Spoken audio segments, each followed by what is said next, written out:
Assalamualaikum warahmatullahi wabarakatuh. Innal hamdalillah nahmaduhu wa nasta'inuhu wa nastaghfiruh wa na'udzu billahi min shururi anfusina wa min sayyiati a'malina. Man yahdihillahu fala mudilla lahu wa man yudlil fala hadiya lahu. Asyhadu an la ilaha illallah wahdahu la syarika lahu wa asyhadu anna Muhammadan 'abduhu wa rasuluh. Qala ta'ala ya ayyuhalladzina amanu taqullaha haqqa tuqatih wa la tamutunna illa wa antum muslimun. Wa qala ya ayyuhan nas ittaqu rabbakumul ladzi khalaqakum min nafsin wahidah wa khalaqa minha zawjaha wa batha minhuma rijalan katsiran wa nisaa'a wattaqullaha alladzi tasaaluna bihi wal arham innallaha kana 'alaikum raqiba. Wa qala ya ayyuhalladzina amanu taqullaha wa qulu qawlan sadida yuslih lakum a'malakum wa yaghfir lakum dhunubakum wa may yuti'illaha wa rasulahu faqad faza fawzan 'azima. Amma ba'd, fa inna asdaqal hadithi kitabullah wa khairal huda huda Muhammadin sallallahu alaihi wasallam wa syarrul umuri muhdatsatuha fa inna kulla muhdatsatin bid'ah wa kulla bid'atin dhalalah wa kulla dhalalatin finnar.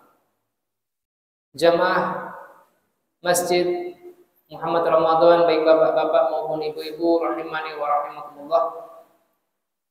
Alhamdulillah, kita memuji Allah Subhanahu wa taala atas segala taufiknya, terutama taufik untuk bisa menghadiri majelis ini, yang mana kita mendapatkan keutamaan berupa beberapa hal yang disebutkan oleh Nabi sallallahu alaihi wasallam, yang mana beliau bersabda, "Wa majtama'a qaumun fi baitin min buyutillah yatluna kitaballah wa yatadarasuna bainahum illa nazalat 'alaihimus sakinah wa hafathumul malaikah wa khasyathumur rahmah wa dzakarahumullahu fi man 'indah." Tidaklah suatu kaum berkumpul di satu masjid di antara masjid-masjid Allah Subhanahu wa taala, mereka mempelajari Al-Qur'an, kemudian saling belajar di antara mereka, melainkan turun di antara mereka ketenangan. Kemudian rahmat turun kepada mereka, dan juga para malaikat meliputi mereka karena tawadhu terhadap apa yang mereka kerjakan. Dan Allah Subhanahu wa taala menyebutkan mereka di majelis yang lebih tinggi dari mereka, itu majelisnya para malaikat. Salawat dan salam semoga senantiasa tercurah kepada uswah hasanah kita Nabi Muhammad sallallahu alaihi wasallam, yang mana kita berharap termasuk di antara umat-umat beliau yang diizinkan minum dari telaga beliau. Alhamdulillah, kita sudah menyelesaikan 34 hadis pertama dari kitab Umdatul Ahkam karya Al-Imam Abdul Ghani Al-Maqdisi, dan kita insyaallah malam ini akan masuk pada hadis ke-35. Al-Imam Abdul Ghani Al-Maqdisi rahimahullah ta'ala mengatakan, An-Nabi Ja'far Muhammad ibn Ali ibn al-Husain ibn Ali ibn Abi Thalib radhiyallahu anhum, dari Abu Ja'far. Ini adalah kunyah beliau, dan namanya adalah Muhammad bin Ali bin Al-Husain ibn Ali ibni Abi Thalib. Sehingga Muhammad bin Ali adalah salah satu cucu di antara cucu-cucu Rasulullah sallallahu alaihi wasallam dari jalur Ali bin Abi Thalib. Yaitu Muhammad bin Ali adalah anaknya Ali. Ali ini adalah anaknya Al-Husain. Annahu kana huwa wa abuhu, bahwasanya dia dan bapaknya yaitu Ali bin Al-Husain inda Jabir bin Abdullah, di sisi Jabir bin Abdullah, sahabiyun jalil, yaitu salah satu sahabat Nabi yang mulia. Wa indahu qaumun, Yang mana Jabir bin Abdullah ini memiliki majelis yang dipakai untuk belajar di hadapan Jabir bin Abdullah. Fasa'aluhu 'anil ghusl. Maka kaum tersebut bertanya kepada Jabir bin Abdullah tentang mandi. Wa qala yakfika sa'un. Maka Jabir menjawab, satu sa' itu mencukupkan untuk dirimu. Satu sa' adalah mencukupimu. Faqala rajulun ma yakfini. Kata seseorang yang nanti akan dijelaskan oleh Syekh Abdullah bin Abdurrahman siapa lelaki tersebut. Kata dia, satu sa' itu tidak cukup bagiku. Sebagaimana dahulu saya sebutkan, satu sa' berapa mud? Atau 4 mud ya. Satu sa' adalah 4 mud. Satu mud adalah seukuran telapak ya, 2 telapak tangan seperti ini, ukuran orang Arab. Yang apabila kita ukur kurang lebih adalah 2,5 kilo untuk beras Indonesia. Satu sa' adalah kurang lebih 2,5 kilogram. Faqala Jabirun, maka Jabir bin Abdullah menyangkal ucapan lelaki tersebut yang kata dia ada ma yakfini, satu sa' tidak mencukupiku. Maka Jabir mengatakan kana yakfi man huwa awfaru minka sya'ran. Bahkan satu sa' tersebut mencukupi orang yang lebih tebal rambutnya darimu. Wa khairun minka, dan lelaki tersebut adalah lebih baik darimu. Dan Jabir memaksudkannya adalah Rasulullah SAW. Bahwasanya Jabir bin Abdullah menjelaskan bahwasanya Rasulullah SAW ketika mandi wajib atau mandi janabah mencukupi beliau hanya dengan satu sa' air. Summa amana fi saubin. Kemudian Nabi SAW mengimami kami dengan satu baju. Mengimami kami dengan satu baju. Maksudnya tidak 2 baju potongan ya, atas sendiri, bawah sendiri. Tapi sesekali Rasulullah SAW memakai baju dalam salat dengan satu baju terusan. Nah, di sini diriwayatkan oleh Imam Bukhari nomor 252. Wa fil lafdhin kana Nabi sallallahu alaihi wasallam yufrighul ma'a ala ra'sihi salasan. Dan Nabi sallallahu alaihi wasallam menyiramkan air di atas kepala beliau 3 kali. Ya, barangkali di sini dari siraman air tersebut beliau meratakannya di seluruh tubuh beliau yang dari satu sa' tersebut. Wallahu taala alam. Qala al-musannif, maka musannif yaitu Al-Imam Abdul Ghani Al-Maqdisi mengatakan ar-rajulul ladzi qala ma yakfini, lelaki yang mengatakan satu sa' itu tidak cukup bagiku adalah Al-Hasan bin Muhammad bin Ali bin Abi Thalib. Al-Hasan bin Muhammad ibni Ali ibni Abi Thalib radhiyallahu anhu. Abuhu Muhammad bin Al-Hanafiyah. Jadi ini Al-Hasan bin Muhammad Al-Hanafiyah, salah satu cucu Ali bin Abi Thalib. Sama-sama cucu Rasulullah SAW. Tetapi Muhammad bin Al-Hanafiyah itu bukan dari anaknya Fatimah binti Rasulullah SAW. Sedangkan ibu dari Muhammad bin Al-Hanafiyah adalah Khawlah binti Ja'far. Khawlah binti Ja'far, bukan Fatimah. Jadi Muhammad Al-Hanafiyah itu bukan dari anaknya Fatimah, walaupun masih dari anaknya Ali bin Abi Thalib, tetapi bukan dari anaknya Fatimah.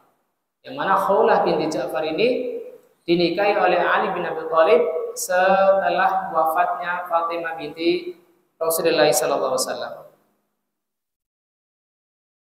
Dan Khawlah binti Ja'far ini memiliki nasab kepada Bani Hanifah, sehingga Muhammad Al-Hanafiyah adalah nisbah kepada eh, bani atau suku apa?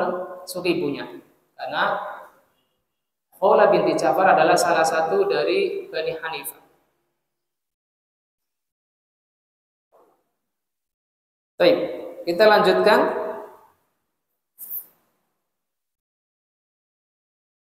Ada catatan kaki di situ. Al-muradu huna bis-sa', yang dimaksud dengan satu sa' di sini adalah as-sa'un nabawi. Wa huwa aqallu min kilatil Hijaz. Yang mana sa' nabawi ini adalah kurang dari 1 kilonya Hijaz.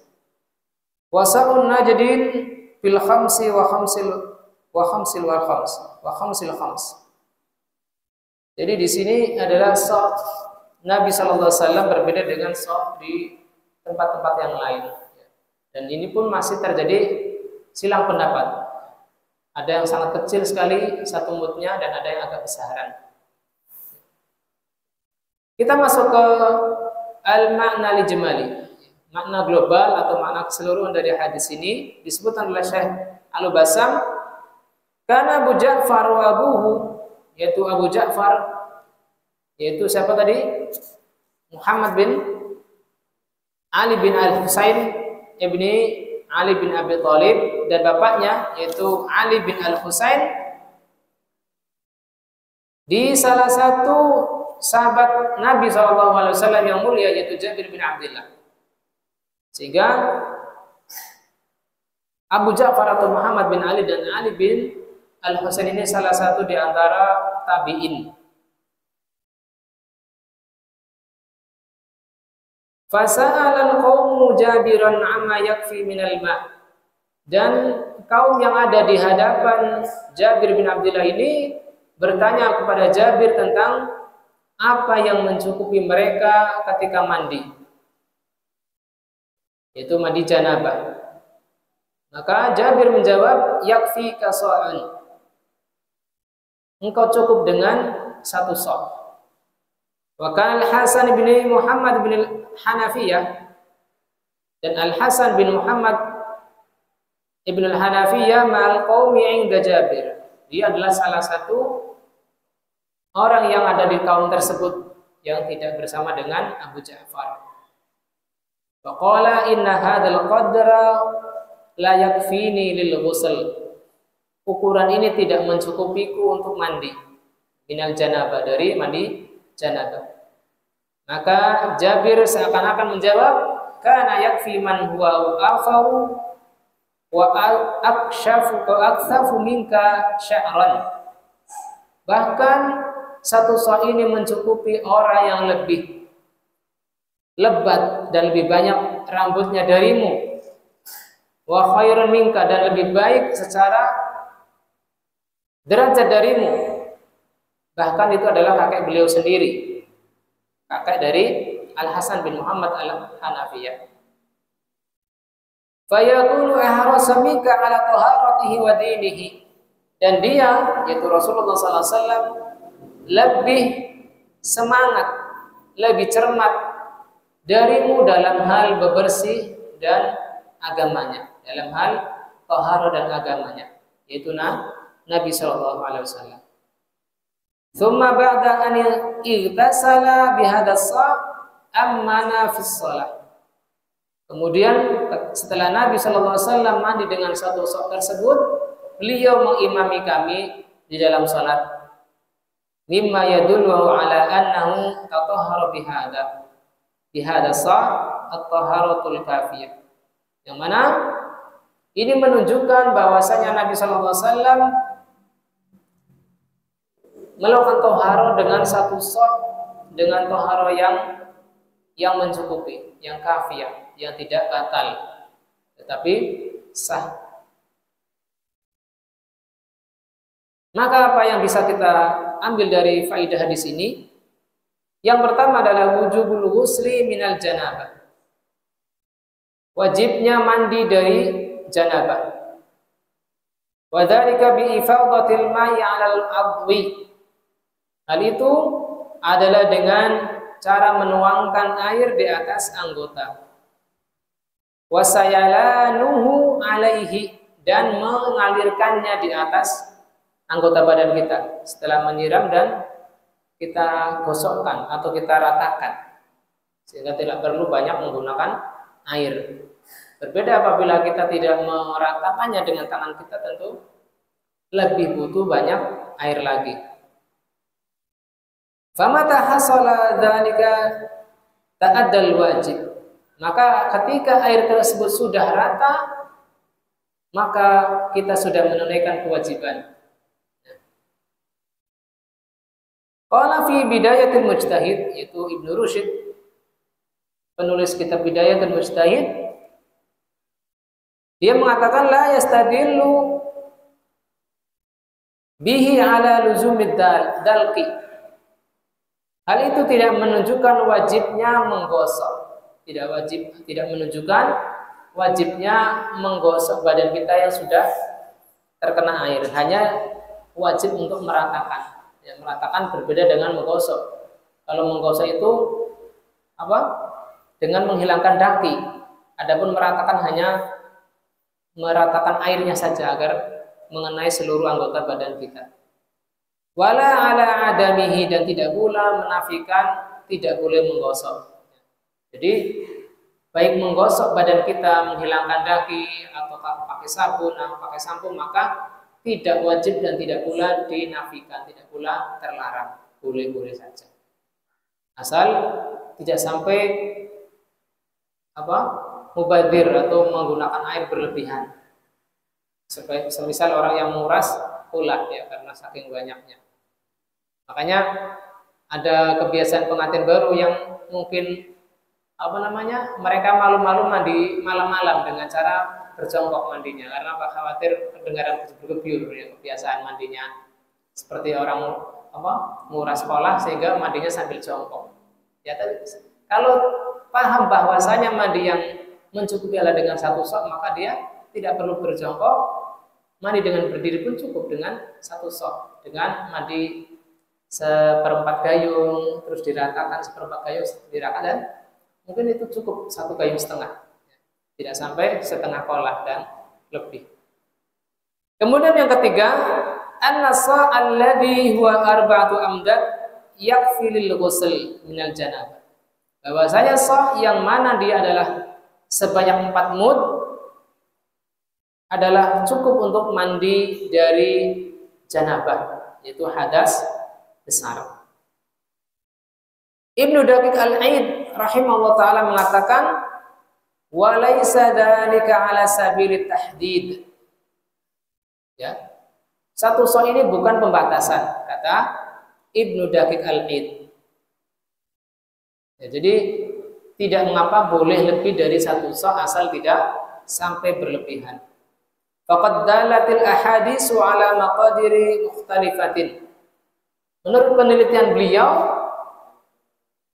di dalam hadis disebutkan dengan jumlah berbeda-beda, tidak hanya satu sok. Ya, tentunya tidak disebutkan di sini ya, sehingga kita tidak bisa menelaah bersama berapa jumlah yang beliau maksudkan, apakah 2 sok ataukah berapa. Ini perlu penelitian lanjutan dari perkataan Imam Ibnu Daqiq Al-Aid ini. Wa dzalika wallahu a'lam li ikhtilafil awqati awil halat.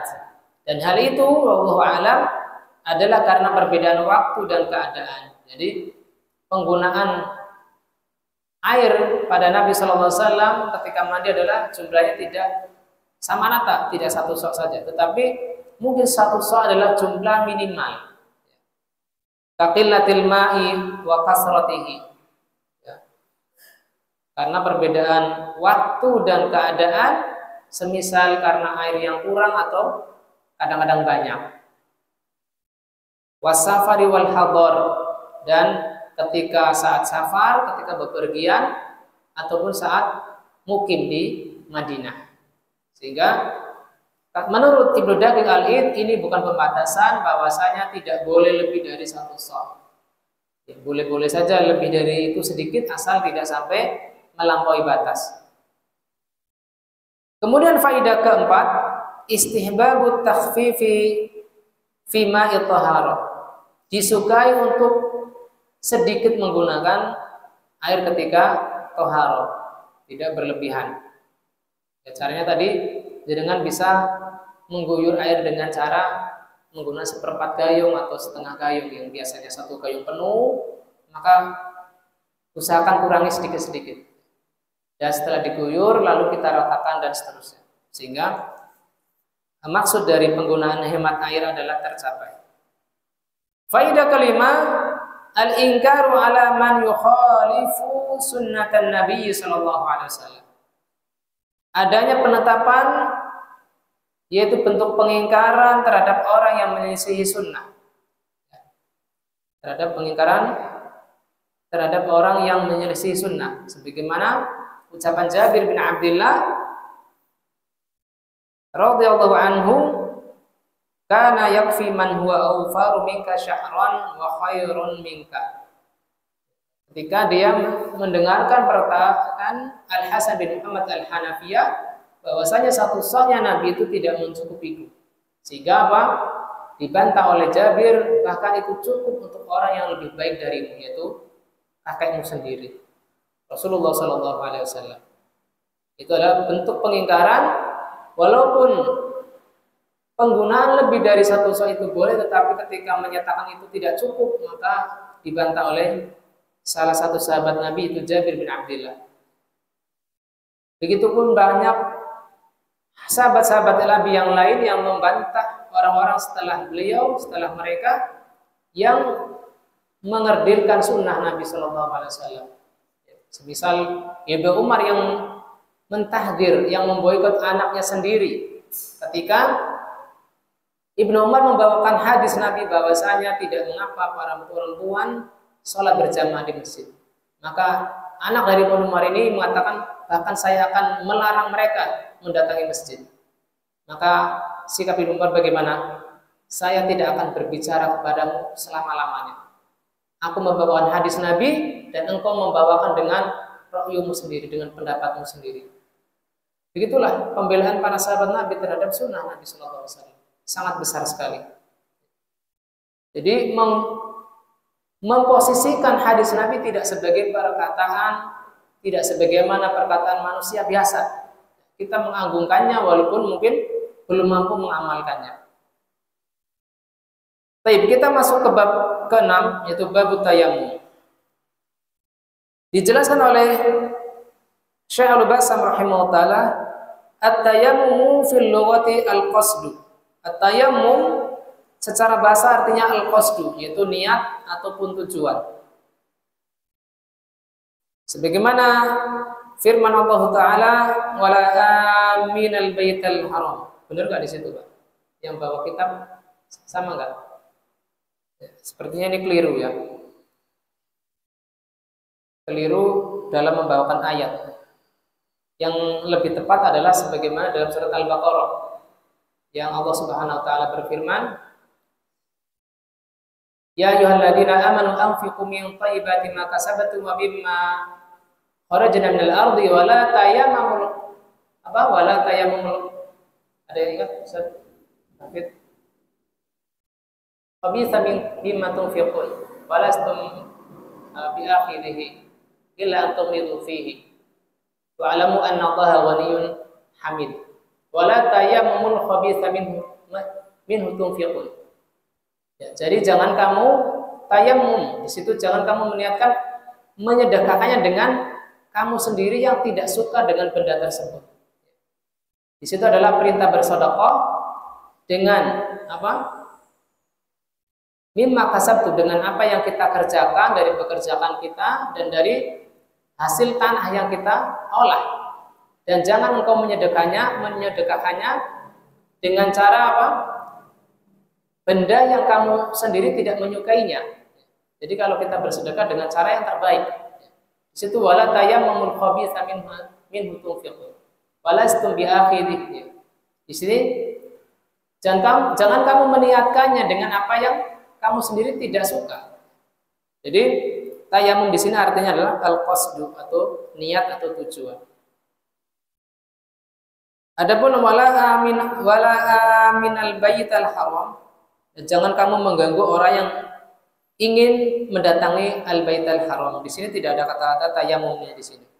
Sehingga menurut saya kurang tepat apa yang dibawakan oleh Syekh Abdullah bin Abdurrahman Al-Ubasan. Tsumma naqala fi 'urfil fuqaha.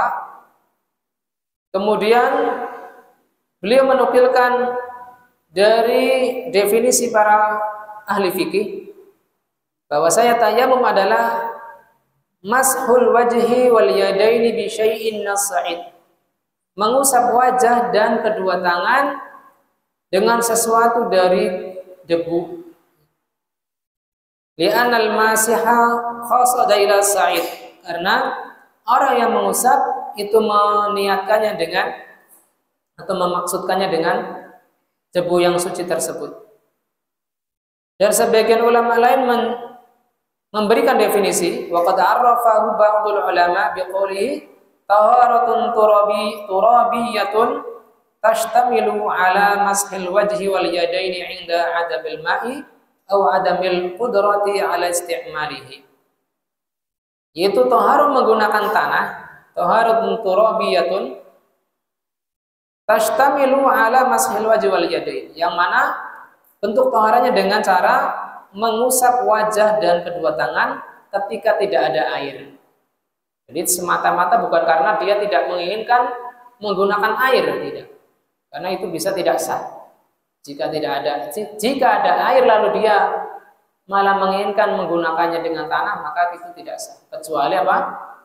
Adamil qudrah, dia tidak mampu menggunakan air tersebut karena bisa membahayakannya. Misal ketika dia terkena luka yang lebar, yang apabila luka tersebut terkena air maka akan memudaratkannya, maka dia bertayamum, yaitu dengan menggunakan debu yang suci. Jadi sebab tayamum ada dua, karena dia tidak ada air, sudah mencarinya tetapi tidak menemukannya, dan yang kedua ada air tetapi dia tidak boleh atau tidak mampu menggunakannya. Wa huwa min khasa'isi hadhil ummatil Muhammadiyah, dan ini termasuk salah satu di antara kekhususan umat Muhammad sallallahu alaihi wasallam. Allati yassarallahu umuraha, yang mana Allah Subhanahu wa taala memudahkan umuran atau urusan-urusan mereka. Wa sahhala 'alaiha syari'ataha, dan memudahkan bagi umat Muhammad syariatnya. Wa ja'ala laha minal haraji farjan, dan Allah Subhanahu wa taala menjadikan untuk umat ini dari berbagai kesulitan adanya jalan keluar. Al-haraj itu artinya inkishaful gham, yaitu terbukanya kesulitan, farjan. Wa minadh dhayyiqi makhrajan, dan dari hal yang sempit adanya kemudahan. Wa tahhara batinaha wa dhahiraha, dan Allah Subhanahu wa taala menyucikan baik batin maupun zahir umat ini. Batinnya adalah dengan menyucikan hati, dan lahirnya adalah dengan menyucikan badan mereka dengan air. Bi barakatiha, dan Nabi sallallahu alaihi wasallam dengan keberkahan Nabi Muhammad sallallahu alaihi wasallam. Fa in min adamil ma'i alladhi huwa ahadu aslai al-hayah, apabila tidak ada air, yang mana air ini adalah salah satu dari dasar kehidupan, ahadu aslail al-hayah. Aslul hayah ada dua, yaitu pertama air, yang kedua tanah. Ta'awwadha anhu bil asli tsani, maka Allah Subhanahu wa taala mengganti dengan fondasi kedua, yaitu tanah, ketika tidak ada air. Li'alla yafqidu at-taharata itlaqan, agar jangan sampai umat Muhammad ini terluput dari taharah secara mutlak, kehilangan tata cara bebersih mereka secara mutlak apabila tidak ada air. Fa inna taharatal ma'i tatahhara adh-dhahir wal batin, karena tata cara bebersih dengan air adalah tata cara membersihkan zahir dan batin seseorang. Zahirnya, badannya menjadi bersih, lepaslah dari daki-daki, dan secara batin, maksudnya hadas yang menempel pada tubuh mereka menjadi terangkat. Fa idza adamat hadil adatu al-kamilah raja'na ila surat at-taharati bi adat turab. Apabila alat yang kamilah ini, yang sempurna ini hilang, tidak ada, yaitu air, maka kita kembali kepada tata cara taharah dengan tata cara kedua, dengan alat yang kedua yaitu tanah. Litahsulat taharatul batinah, agar tercapai taharah yang batin, yaitu mengangkat hadas dari tubuh kita. Hadas ada berapa? Dua. Yang pertama kecil, al-hadasul asghar. Yang kedua al-hadasul akbar, yang mana kedua-duanya bisa terangkat dengan taharah dengan tangan, yaitu tayammum. Apabila tidak ada air atau tidak boleh menggunakan air. Fala syakka fi hikmatihi wala raiba fi faidatihi liman ruziqa as-sa'adatu fil fahm. Dan tidak ada keraguan pada hikmahnya, hikmah penggunaan air ketika tayammum, wala raiba, dan tidak pula keraguan atas manfaatnya bagi orang yang diberi rizki berupa pemahaman yang baik. Wa huwa sabitun fil kitabillah al-aziz wa sunnatil mutahharah wa ijma'il ummah al-muhammadiyah. Dan ini sabit, tetap, ya, ditetapkan oleh Al-Quran maupun sunnah maupun ijma' umat Muhammad sallallahu alaihi wasallam. Wa yaqtadihi al-qiyasus sahih, dan tetap pula dengan konsekuensi analogi yang benar. Kita jeda terlebih dahulu.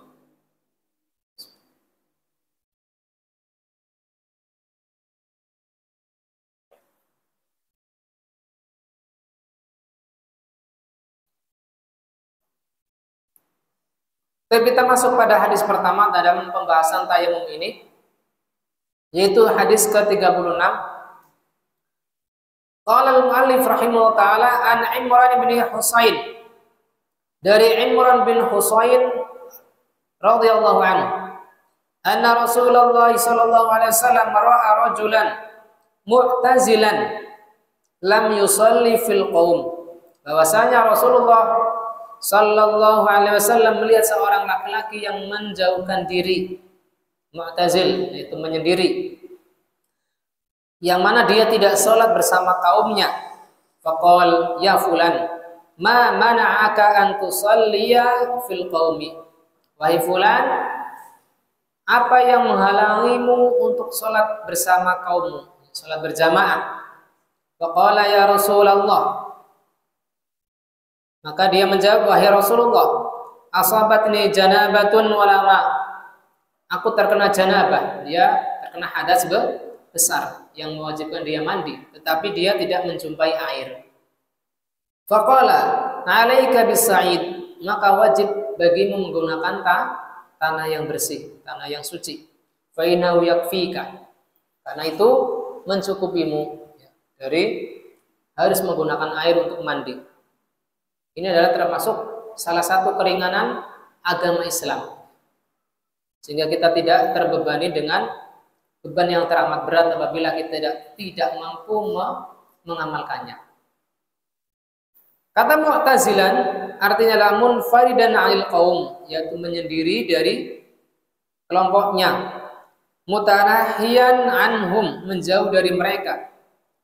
Wa huwa Khalid bin Rafi radhiyallahu anhu. Jadi lelaki tersebut yang menjauh dari kaumnya adalah Khalid bin Rafi. Siapa? Khalid bin Rafi radhiyallahu anhu. Wa kana mimman syahida Badran, dan dia termasuk ahli Badr, termasuk salah satu veteran perang Badar. Makna dari Sa'id adalah wajhul ardi wa ma 'ala minha. Sa'id adalah apa yang terdapat pada permukaan tanah. Itu bukan kita gali ya tanahnya ketika mau tayamum, tetapi kita cukup mengusap permukaan tanahnya. Dan bahkan boleh kita menggunakan debu yang menempel pada tembok bila tembok tersebut ada debunya.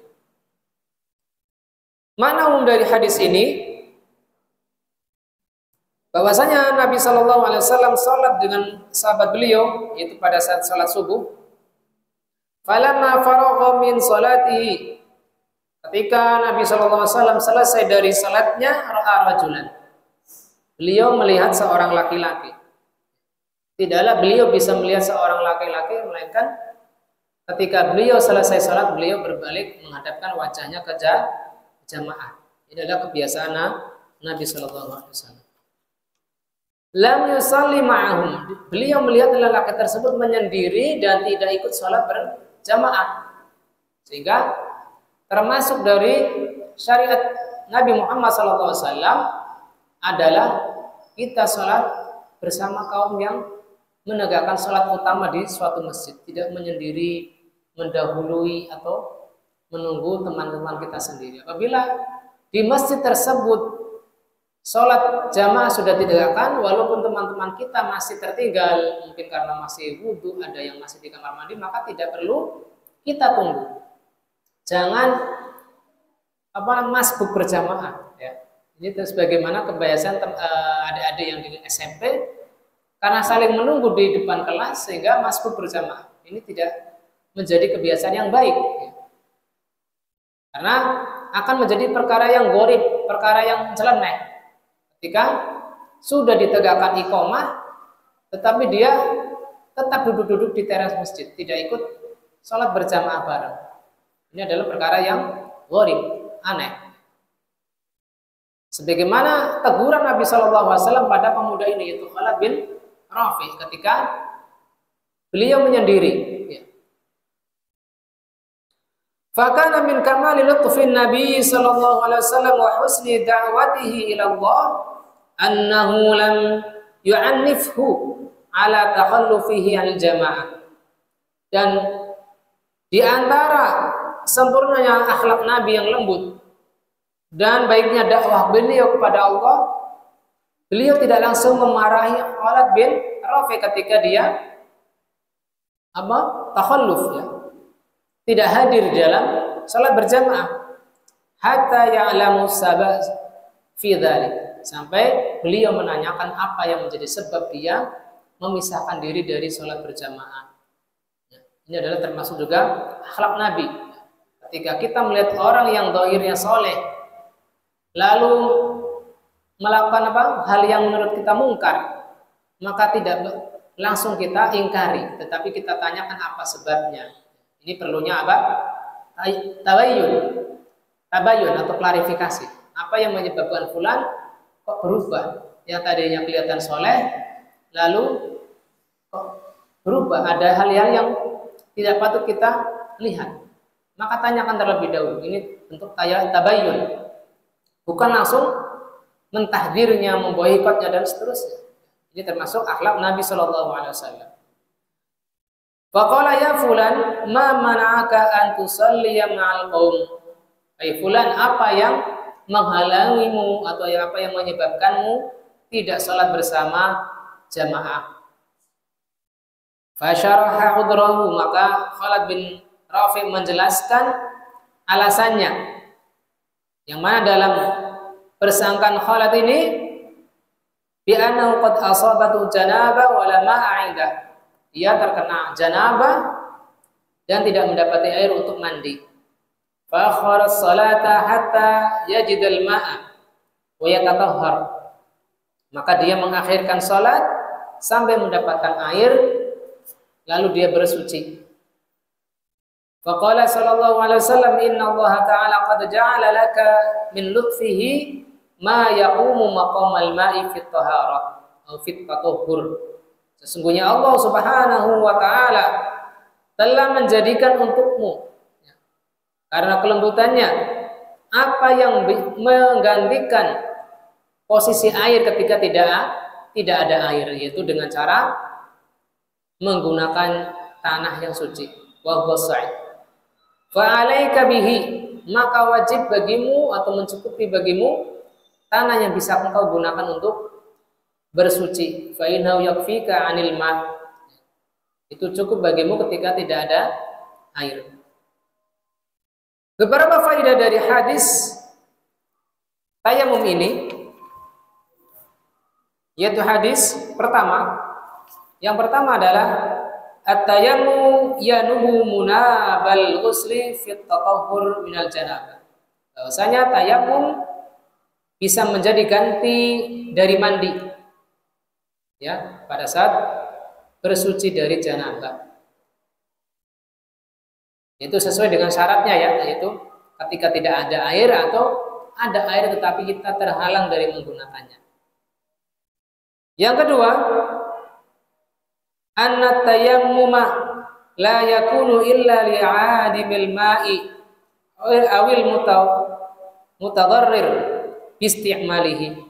Bahwasanya tayamum tidak boleh dilakukan kecuali orang yang tidak mendapati air atau orang yang terkena mudarat, terkena bahaya bila menggunakan air.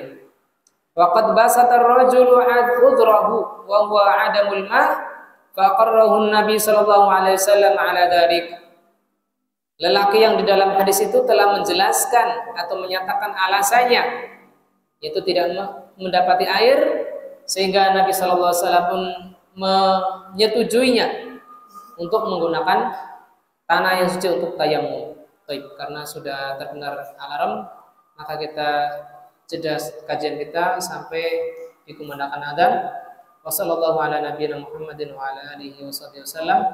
Walhamdulillahirabbil alamin.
Bismillah. Alhamdulillahi ala ihsanihi wa syukru lahu ala taufiqihi wa amdinanihi. Asyhadu an la ilaha illallah wahdahu la syarika lah ta'dhiman li syanihi wa asyhadu anna Muhammadan abduhu wa rasuluhu ad-da'i ila ridwanih. salawatullahi wa salamuhu alaihi wa ala alihi wa ashabihi wa man tabi'ahum bi ihsan ila yaumil qiyamah, amma ba'd. Baik, kita lanjutkan. Faedah ketiga, la yanbaghi liman ra'a muqsiran fi 'amalin an yubadirahu bit ta'nif awil lawm hatta yastawdiha 'anis sababi fi dzalik. Tidak selayaknya bagi orang yang melihat kekurangan, taksir, orang yang berbuat taksir atau berupa kemungkaran pada sebuah amal, lalu dia bersegera terburu-buru untuk memarahi atau memberikan hukuman. Hatta yastawdiha 'anis sababi fi dzalik. Sampai jelas baginya sebab apa yang melatar belakanginya. Bila tidak tahu maka diberitahu, apabila kesalahpahaman maka diluruskan dan seterusnya. Adapun apabila tidak ada uzur yang melatar belakanginya, maka hukuman atau hal lain yang berupa ta'zir maka tetap atau boleh dilakukan. Nah, ini peneladanan kita dari sikap Nabi Shallallahu Alaihi Wasallam. Fala'alla lahu udhran wa anta talumu. Karena barangkali dia memiliki uzur, memiliki alasan syar'i, namun engkau keburu memarahinya atau memberikan celahan terhadapnya. Ini faedah ketiga. Faedah keempat, jawazul ijtihadi fi masail ilmi fi hadratin Nabi sallallahu alaihi wasallam. Bolehnya berijtihad pada masalah-masalah keilmuan, ya, pada saat Nabi sallallahu alaihi wasallam masih hidup, ya. Fi hadratin Nabi sallallahu alaihi wasallam ini adalah salah satu di antara ijtihad sahabat yang mana saat itu Nabi sallallahu alaihi wasallam belum wafat. Faqad dhanna sahabiyyu anna man asabathu al-janabatu la yusalli hatta yajidal ma. Salah satu seorang sahabat, ya, namanya Khalid bin Rafi, berijtihad bahwasanya ketika dia terkena janabah, dia tidak salat sampai mendapat air untuk mandi. Wan sarfa dhihnuhu ila anna ayat at-tayammum khasatan bil hadasil asghar. Ya. Pikirannya tertuju pada ayat yang berkaitan dengan tayammum. Ayat-ayat berkaitan dengan tayammum itu hanya berlaku pada hadas kecil saja. Ini menurut perkiraan Khalid bin Rafi. Sehingga ketika dia terkena hadas besar, dia berprasangka bahwasanya tidak cukup dengan tayammum. Sehingga pada saat itu ternyata tayammum sudah ada pada Nabi sallallahu alaihi wasallam. Ayat tayammum sudah turun, tetapi sebagian sahabat salah dalam memahami bahwasanya itu hanya pengganti wudhu saja, bukan pengganti mandi.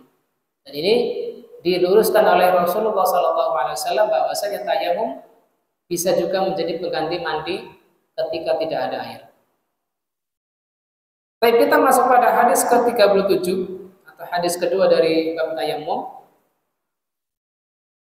Al-Imam Abdul Ghani Al-Maqdisi rahimahullah ta'ala, semoga Allah merahmati beliau, mengatakan an Ammar bin Yasir radhiyallahu anhuma, dari Ammar bin Yasir semoga Allah meridhai keduanya, beliau mengatakan ba'athani Rasulullah sallallahu alaihi wasallam fi hajatin. Rasulullah sallallahu alaihi wasallam mengutusku pada sebuah keperluan.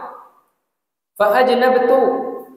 Lalu ketika itu saya terkena junub. Falam ajidil ma, dan aku tidak mendapati air. Fatamarraqtu fis sa'idi kama tamarraqa ad-dabbah. Nah, aku pun menggosok-gosokkan badanku di tanah sebagaimana hewan ketika mandi tanah, itu kucing gitu kan. Mandi tanah berguling-guling ya. Tsumma ataitu Nabiyya sallallahu alaihi wasallam wa fadzakartu dzalika lahu. Lalu setelah beliau selesai sholat, ya, mendatangi Nabi Sallallahu Alaihi Wasallam dan menyebutkan apa yang dia ijtihadkan. Ijtihad dari Ammar bin Yasir. Wa qala inna ma kana yakfika an taqula bi yadayka hakada. Hanyalah cukup bagimu dengan mengerjakan dengan kedua tanganmu, yaitu hakada, dengan cara beliau apa?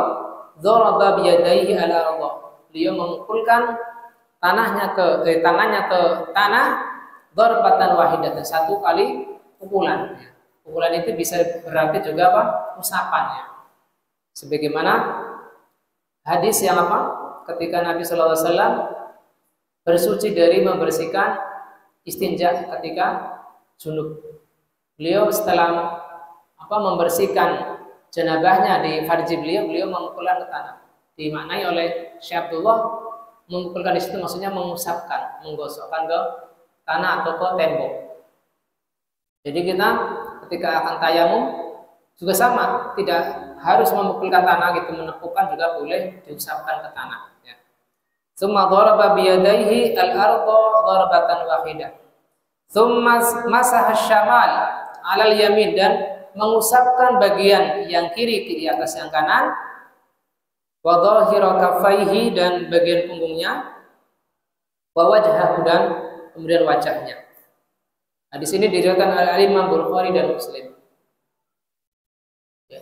Tadi sudah saya terjemahkan, fatamarratu fi sa'id, maksudnya adalah taqallaba fil ardi hatta amma badanahu at-turab. Itu mengguling-gulingkan atau berputar-putar di tanah sehingga badannya penuh dengan tanah, dengan debu. Antaqula biyadaika, engkau mengucapkan dengan tanganmu. Yuradu bil qaul al fi'l, yang dimaksudkan oleh Nabi sallallahu alaihi wasallam antaqula, engkau ucapkan, maksudnya engkau kerjakan. Yang dimaksud dengan al qaul di sini adalah al fi'l, yaitu engkau kerjakan dengan kedua tanganmu, yaitu menepukkan tangan ke tanah. Wa huwa katsirun fil lisanil syar'i wa lughatil arab. Dan ini juga banyak dipakai dalam Al-Quran dan hadis, begitu pula dengan bahasa Arab secara umum. Kita lihat makna global dari hadis ini. Syekh Abdullah mengatakan ba'atsa Nabi sallallahu alaihi wasallam Ammar ibn Yasir. Ammar ibn Yasir fi safarin di ba'd hajatihi. Nabi sallallahu alaihi wasallam mengutus Ammar bin Yasir pada salah satu safar untuk sebagian keperluan beliau. Fa asabathu janabatun, maka tatkala dia di saat safar, ya, Ammar bin Yasir terkena janabah. Falam yajidil ma'a liyaghtasila minhu, dia tidak mendapati air untuk bersuci darinya atau untuk mandi. Wa kana la ya'lamu hukmat tayammum lil janabah. Ini juga kasusnya seperti Khalid bin Rafi, yang mana tidak mengetahui hukum tayamum juga bisa menjadi pengganti mandi. Wa inna ma ya'lamu hukmahu lil hadasil asghar. Ammar bin Yasir juga hanya mengetahui bahwasanya hukum tayamum untuk pengganti wudu yang mengangkat hadas kecil. Fajtahada wa dhanna annahu kama masahas bis-sa'idi ba'da a'dha'il wudu 'anil hadasil asghar. Maka dia pun berijtihad dan dia berpikir atau berprasangka bahwasanya ketika tayamum dari anggota wudhu, dia mengusapkan anggota wudhunya dengan tanah, maka ketika mandi pun dia menggosokkan anggota badannya dengan tanah. Sebagaimana qiyas, dia menggunakan dalil qiyas untuk mandi. Kalau mandi kan menggosokkan seluruh anggota wudhu dengan air, maka dia kiaskan kalau kalau tayamum dari hadas besar, dia menggosokkan anggota badannya dengan tanah, kias kepada mandi.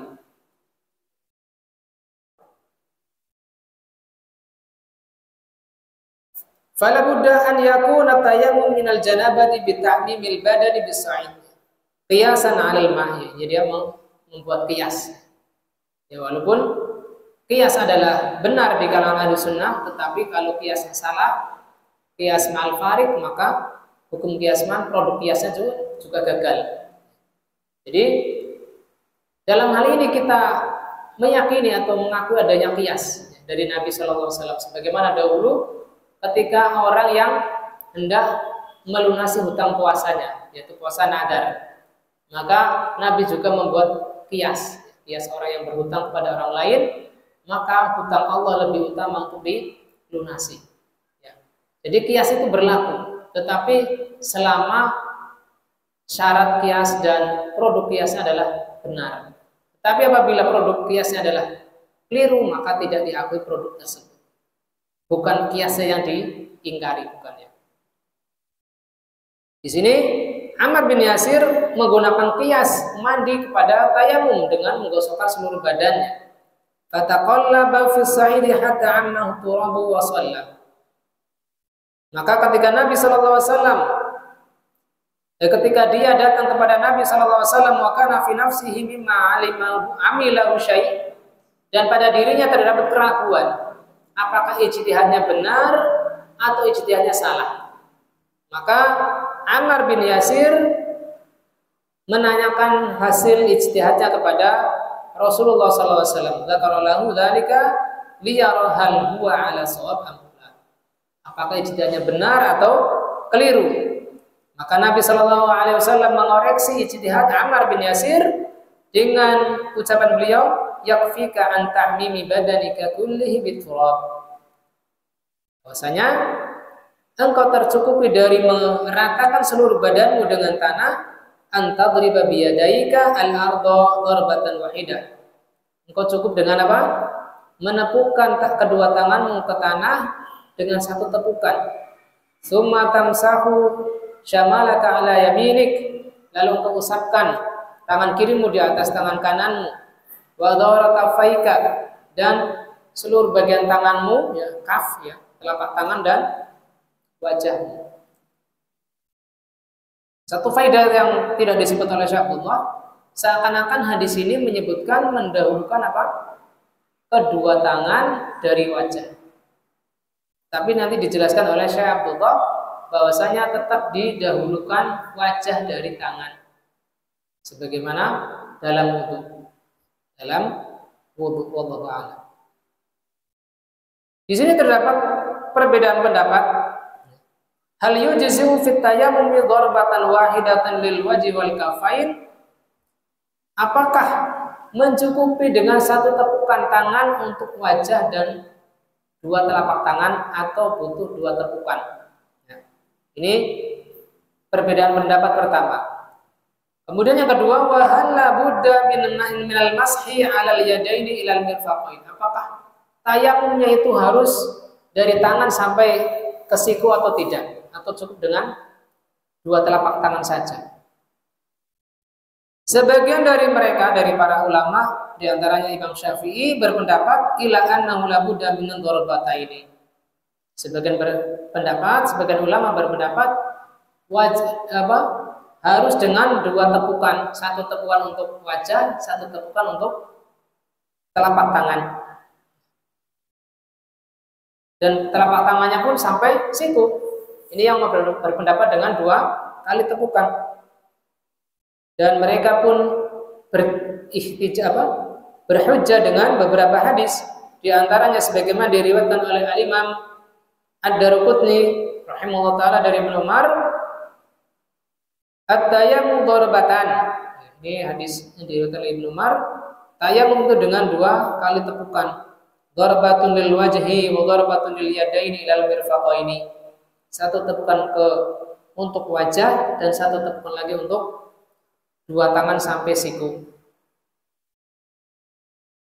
Wa dzhabal jumhur wa minhum al-Imam Ahmad wal Auza'i Ishaq wal Hadis, dan ulama yang lain yang dalam ini lebih banyak dikatakan jumhur, di antara Imam Ahmad, Al-Auza'i, Ishaq dan Al-Hadis, berpendapat ila anna tayammum darbatan wahidah, bahwasanya tayamum adalah cukup dengan satu tepukan ke tanah.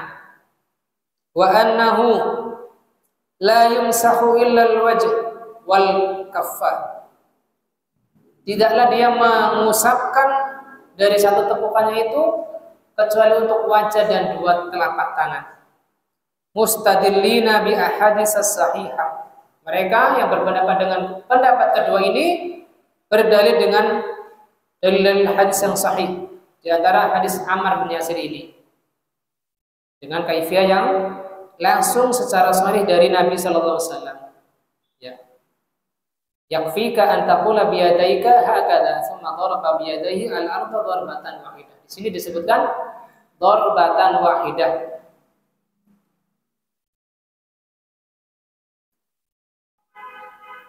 Qala Ibnu Hajar, Imam Ibnu Hajar yaitu pensyarah kitab Fathul Bari, syarah Bukhari, mengatakan wa kana Ammar yufti bihi ba'da zamanin Nabi sallallahu alaihi wasallam.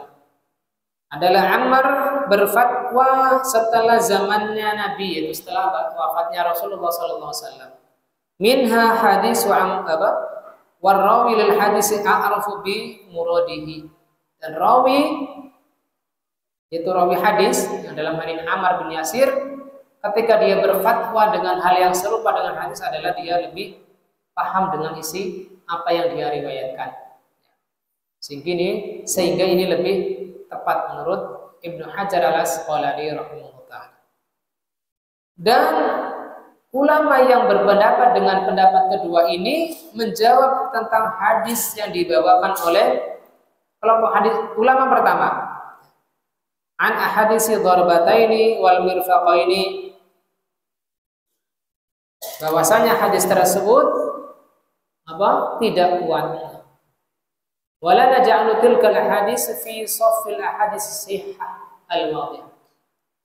Bahwasanya kelompok kedua ini mengatakan tidak menjadikan hadis tersebut adalah termasuk hadis yang sahih lagi wadhih. Berkata Ibn Abdul Bar, aksarul asari al-marfu'ah an Ammar darbatan wahidah. Kebanyakan asar yang marfu' kepada Nabi sallallahu alaihi wasallam, terutama dari jalan Ammar bin Yasir, adalah satu tepukan. Wa ma ruya min darbataini fa kulluha mudtaribah. Adapun yang diriwayatkan, ya, Imam Ibnu Abdul Bar membawakan dengan sighah sighah yang ini tidak kuat, ya. Sighah tamrid, yang berpenyakit hadisnya, maka disebutkan wa maruya, tidak disebutkan siapa yang meriwayatkannya. Ini ada indikator dari Imam Ibnu Abdul Bar bahwasanya hadis-hadis yang menyebutkan dua tepukan itu hadis yang lemah.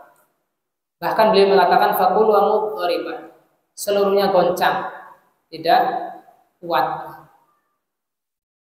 Dan Imam Ibnu Daqiq Al-Id mengatakan wa warada fi hadis tayammum darbatun lil wajhi wa darbatun lil yadaini illa annahu la yuqawimu hadzal hadis fi sihhah. Disebutkan dalam hadis tayammum dua tepukan. Satu tepukan untuk wajah dan satu lagi untuk dua tangan. Akan tetapi hadis ini tidak kuat, tidak sahih. Wala yu'aridu mithluhu bimithlihi, dan tidak dikuatkan oleh hadis-hadis yang lafadznya semisal itu. Jadi tidak saling menguatkan, tidak naik kepada derajat hasan li ghairihi. Wa qala al-Khattabi dhahaba jama'atun min ahli al-ilmi ila anna tayammum darbatan wahidah. Kita kata al-Imam al-Khattabi, jamaah ulama berpendapat bahwasanya tayammum itu cukup dengan satu tepukan untuk wajah dan dua telapak tangan sekaligus. Dan ini adalah lebih sahih sesuai dengan riwayatnya. Kita ambil faidah dari hadis Ammar bin Yasir ini, dan mungkin ini adalah hadis yang terakhir karena hadis ke-38 penjelasannya cukup panjang, khawatir melewati jam 7:30. Maka kita cukupkan fawaid dari hadis Ammar bin Yasir. Faidah pertama, at-tayammum lil ghusli minal janabah. Bahwasanya tayamum itu sah untuk pengganti mandi ketika seseorang terkena junub. Jadi tayamum tidak hanya menjadi ganti dari wudu, bahkan tayamum juga jadi ganti untuk mandi apabila tidak mendapati air atau terhalang dari menggunakan air.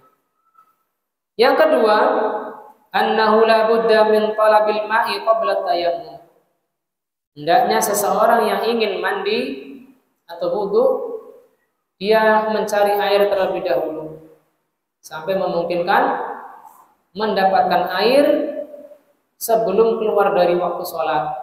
Misalnya awal waktu zuhur jam 12, dia mencari-cari air sampai sekitar jam 1-an. Ketika sudah kelelahan dan khawatir terlewat dari waktu sholat zuhur, dia baru tayamum. Bukan sekedar dia tidak punya air di perbekalannya lalu dia tidak mencari air terlebih dahulu. Dia berusaha mencari air terlebih dahulu sampai radius berapa meter. Ketika dia pastikan tidak ada air, maka dia boleh tayamum. Faedah ketiga, sifatu tayammum wa huwa darbul ardi marratan wahidah thumma masahal wajha wal yadaini ilal mirfaqaini. Yaitu menepukkan tangan ke tanah dengan satu tepukan. Kata Syekh Abdul di sini ada yang janggal. Kemudian dia mengusap wajahnya dan kedua tangannya sampai ke sikunya. Tapi ini tadi beliau ralat di catatan kaki, nanti saya bacakan. Wa ta'mimuha bil masah, dan meratakannya dengan usapan. Di Al-Hasyah disebutkan hadis Ammar alladhi akhadana minhu hadhil ahkam laisa fihi mashul yadainal marfaqaini. Hadis Ammar yang kita ambil tentang hukum tayamum itu tidak disebutkan mengusapkan tangan sampai ke siku.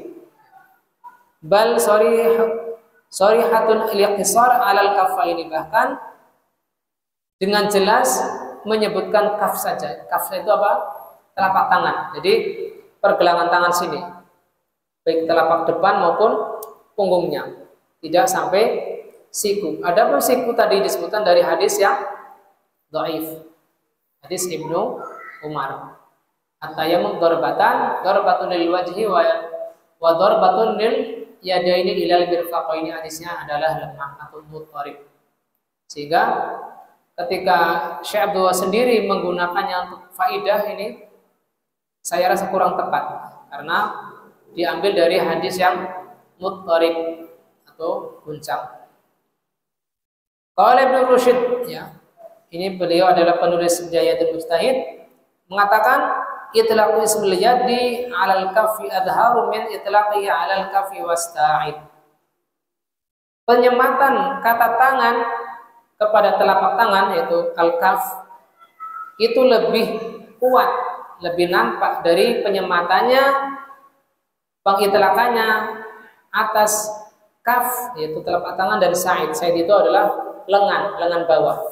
Kalau lengan atas adud, kalau lengan bawah apa?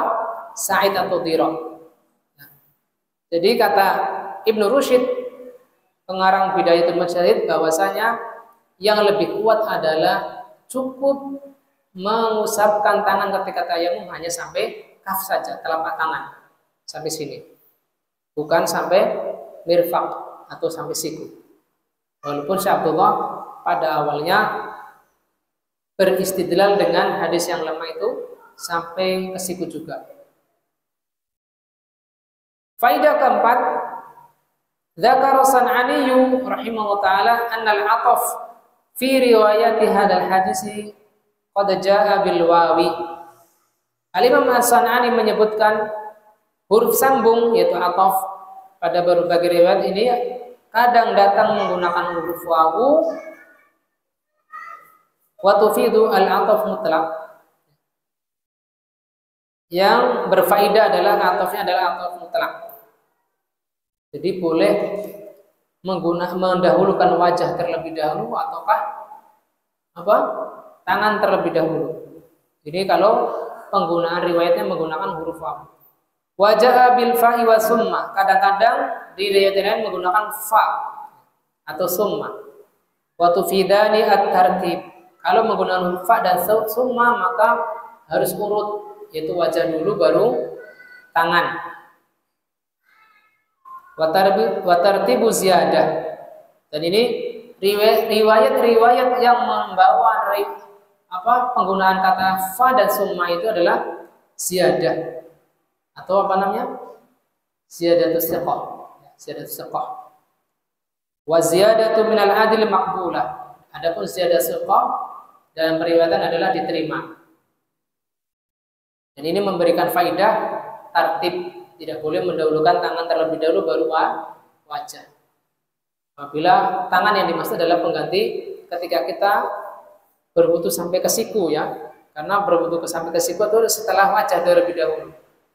Berbeda apabila misalnya kita mengusap tangannya adalah seperti muqaddimah sebelum membasuh wajah, maka itu didahulukan dari wajah. Fayuhmalu majmu'u ma fi sahihaini ala tertib, maka dibawa kemungkinan dari kumpulan dari berbagai riwayat tersebut bahwasanya tertib itu lebih diutamakan. Didahulukan mengusap wajah baru mengusap kedua telapak tangan. Walam yarid 'anil Nabi sallallahu alaihi wasallam taqdimul yadaini 'alal wajhi la qaulan wala fi'lan. Tidak terdapat dari Nabi sallallahu alaihi wasallam pendahuluan tangan sebelum wajah, baik secara ucapan maupun perbuatan. Tetapi tadi kita lihat sendiri bahwasanya didahulukan tangan ya. Tetapi ditakkid oleh Syekh Abdullah bin Abdurrahman bahwasanya yang didahulukan adalah didahulukan dulu adalah wajah terlebih dahulu sebelum mengusap tangan. Wallahu taala alam.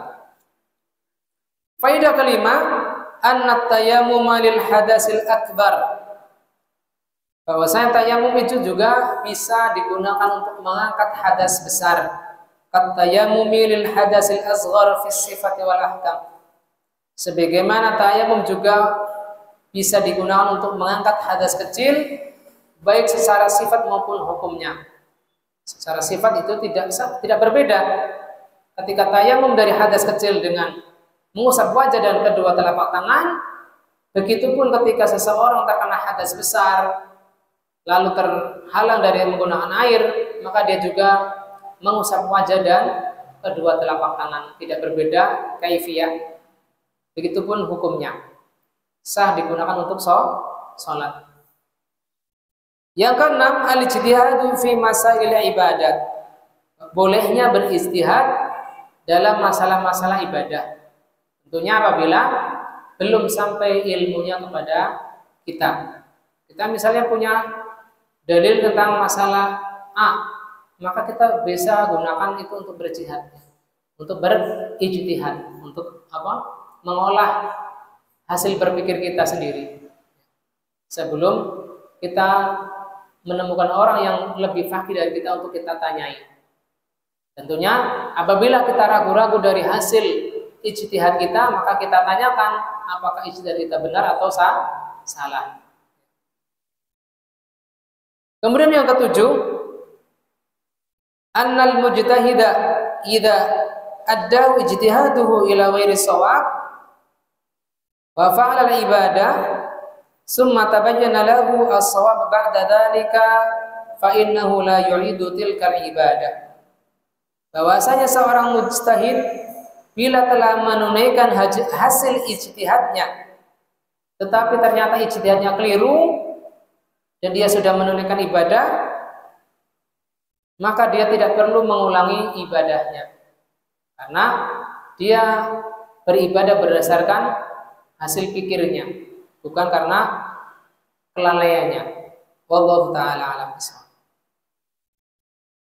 Mungkin ini saja bisa kita bawakan. Baik, Ustaz. Nggih.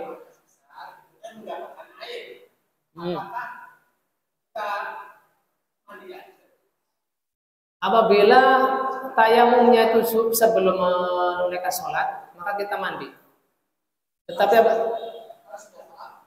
setelah sholat, wallahu ta'ala alam, sependek yang saya tahu tidak perlu, karena dia sudah mencari air dan qadarullah setelah sholat dia baru menjumpai air, maka wallahu alam, maka tidak perlu mengulangi sholat. Wallahu ta'ala. Ya, mungkin ada yang mau ditanyakan kembali agar mengasah kemampuan kita. Kalau murojaah itu adalah mengulang atau mengasah apa yang sudah kita punya. Ada mudzakarah berdiskusi itu lebih menajamkan lagi. Ya, monggo. Tayamum. Ini prakteknya. Misalnya ini tanah, maka kita tepukan, kemudian diginikan biar tidak terlalu tebal, lalu kita usapkan ke wajah dengan batasan seperti wudhu ya, tumbuhnya rambut. Dan ini jangan lupa, ini tempelkan screen ini. Jadi biar bagian ini terkena debu. Jadi gini, lalu yang bagian punggung kiri ke punggung kanan, lalu sebaliknya seperti itu. Walaupun yang tadi disebutkan wal yamin alal syamal tidak disebutkan, tetapi itu tidak menafikannya. Ya, seperti itu. Allah Ta'ala. Ada lagi? Tip? Iya, satu tepukan.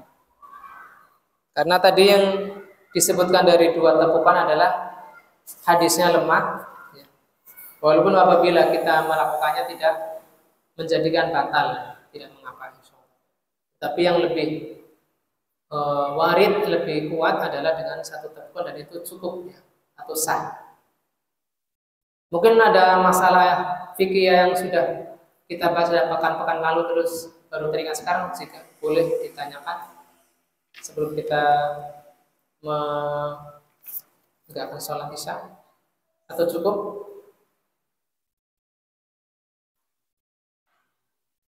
Kadang-kadang pas lagi nunggu sholat itu saya kepikiran, tapi pas baca dzikir setelah sholat lupa lagi.